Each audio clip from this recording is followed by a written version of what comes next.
अस्सलामु अलैकुम व रहमतुल्लाहि व बरकातुहू। वालेकुम सलाम रहमतुल्लाहि व बरकातुहू।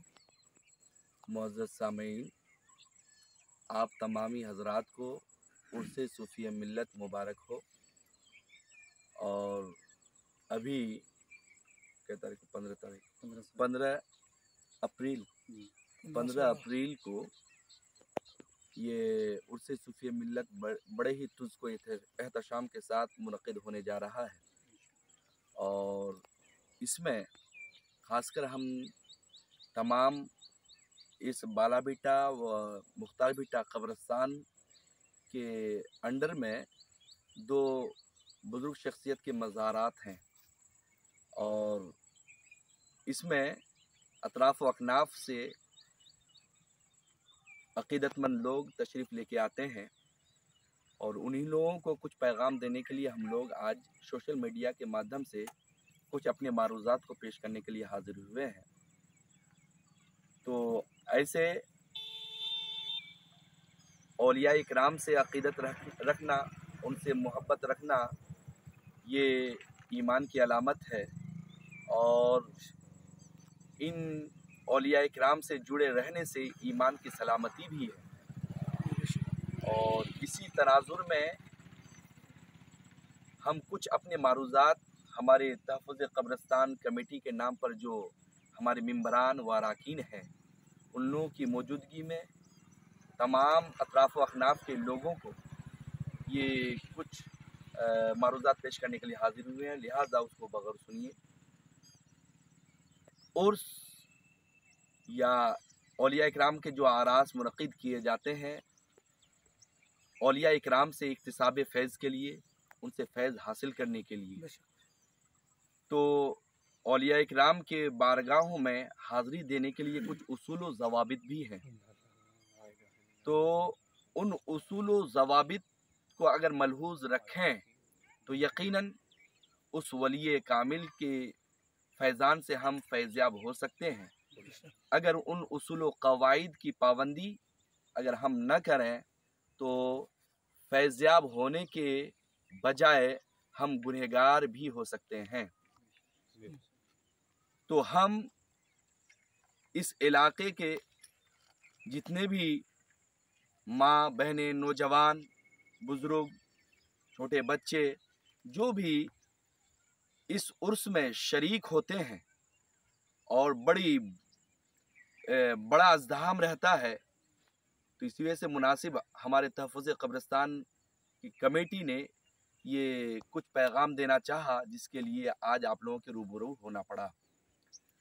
और रूबरू होकर के आप लोगों को ये आगाह करने के लिए हम लोग कोशिश कर रहे हैं कि आप आए तो आरास में हाज़िरी के जो ज़ाब्ते हैं, उर्स में हाज़िर होने के जो तरीक़े हैं, उसी को आप लोगों को लेकर के आना है। और ख़ासकर यहाँ सिर्फ किसी मख़सूस जगह में वली का मज़ार नहीं है, बल्कि कब्रिस्तान के अंदर है। तो आरास कमेटी की भी कुछ ज़िम्मेदारी बनती है कि आप जब आएँ तो उर्स की शक्ल में, जुलूस की शक्ल में जब आते हैं, चादर पोशी के लिए, गुल पोशी के लिए, तो एक बारगी एक ही तरफ से अगर हम जाएं, चूँकि मज़ार तक पहुंचने के लिए कोई मुस्तकिल ऐसा रास्ता नहीं है जिसके ज़रिए से हम पहुंच सके मज़ार पर, और कब्रों के ऊपर से जाना पड़ेगा, जिसकी वजह से अगर एक बारगी अगर हम लोग अज़्दहाम के साथ जाएंगे तो ऐसी सूरत में उस कब्र की बेहुरमती होगी जिसके ऊपर से हम चलेंगे। तो आरास कमेटी की भी कुछ जिम्मेदारियां हैं और अराकिन की भी जिम्मेदारियां हैं और हम सब की कुछ जिम्मेदारियां और हम हाजिर होने वालों की कुछ जिम्मेदारियां हैं। तो आए तो बड़े ही अदब व एहतराम के साथ कब्रिस्तान में तशरीफ़ लेके आए, नबी के उस हदीस को अपनी निगाहों में रखते हुए कि ज़ियारतुल क़ुबूर तुज़क्किरुल आखिरह, कब्रों की ज़ियारत आखिरत की याद दिलाती है।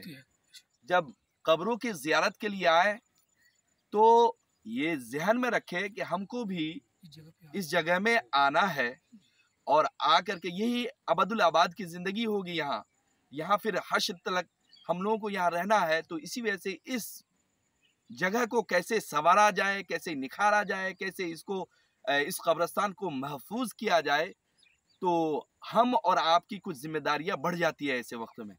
जब आए तो आपका हर हर आखिरत की याद दिलाए। आप आए तो औलिया इकराम से इख्तिसाब फैज़ के लिए, तो आपका हर अमल ईमान के तकाजे के मुताबिक हो। यहाँ बेहुरमती ना हो, यहाँ आए तो गंदगी ना करें कब्रिस्तान में, यहाँ चप्पल लेकर के कब्रिस्तान में ना घुस जाएं।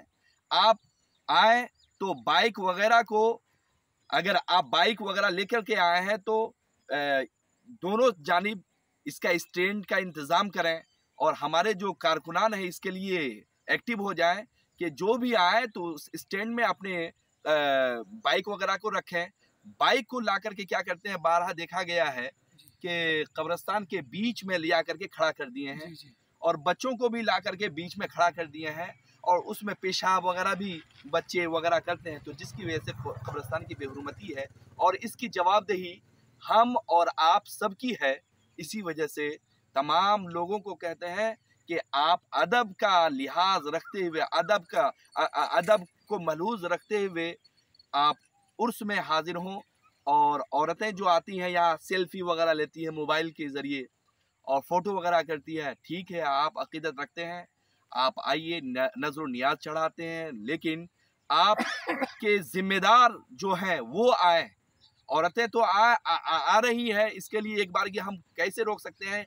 अब इसमें हर एक को अपनी जिम्मेदारी लेनी पड़ेगी कि हर कोई, मैं हूँ या आप में से कोई, जिसके बहनें, जिसकी माँ, जिसके कोई भी रिश्तेदार जो औरतें आती हैं, उसको अपने तौर पर उनको समझा दीजिए कि कब्रिस्तान में औरतों का जाना क्या है, उसके लिए उसका लिहाज अगर न करें तो ऐसी सूरत में क्या वबाल है। इन चीज़ों से उन लोगों को आगाह करना ज़रूरी है, ताकि वो यहाँ आकर के बेहिस होकर खुद ऐसे इक़दामात ना करें जो बाइस अज़ाब हो, जो बाइस क्या हो, उसके लिए मुशक्क़त हो। तो हम सब की अब जिम्मेदारी बढ़ रही है कि आरास के मौके पर ख़ासकर हमारे कमेटी के अरकान रहेंगे, और ये लोग इसके सिलसिले में बाइक वगैरह अंदर ना आ जाए, इसके सफाई सुथराई का ख्याल रखेंगे। और कोई अगर आपको गाइड करे, हमारे अरकान में से, तहफ़्फ़ुज़ क़ब्रिस्तान की कमेटी में से कोई अगर आपको गाइड करें, तो आप उसकी बातों को मानने की कोशिश करें, ताकि बेहुरमती ना हो। मकसद हम लोगों का यह है कि कब्रिस्तान में जो हमारे मरहूमीन मरहूमात हैं, उनकी रूहों को तकलीफ़ ना पहुँचे, ये हम लोगों का मकसद है। और जिस वली के बारगाह में हम हाजिर हो रहे हैं, उसकी रूह को भी तकलीफ़ ना हो हमारे अमल से। ऐसा अमल हम लोगों को नहीं करना है जिससे उनको तकलीफ़ हो, उसकी रूह को तकलीफ़ हो। तो इन चीज़ों के साथ मैं अपनी बात को ख़त्म कर रहा हूँ कि हम सब की ज़िम्मेदारी है, और कब्रिस्तान के तहफ़्फ़ुज़ के लिए हम सब को मुत्तहिद व मुत्तफ़िक़ होकर जो ये काम शुरू हुआ है, आगाज़ हुआ है, इसको इख्तिताम तक ले जाना हम सब की ज़िम्मेदारी है। ये बाउंड्रीज़ के जो मामलात हैं, ये आज तक बातें चल रही हैं, लेकिन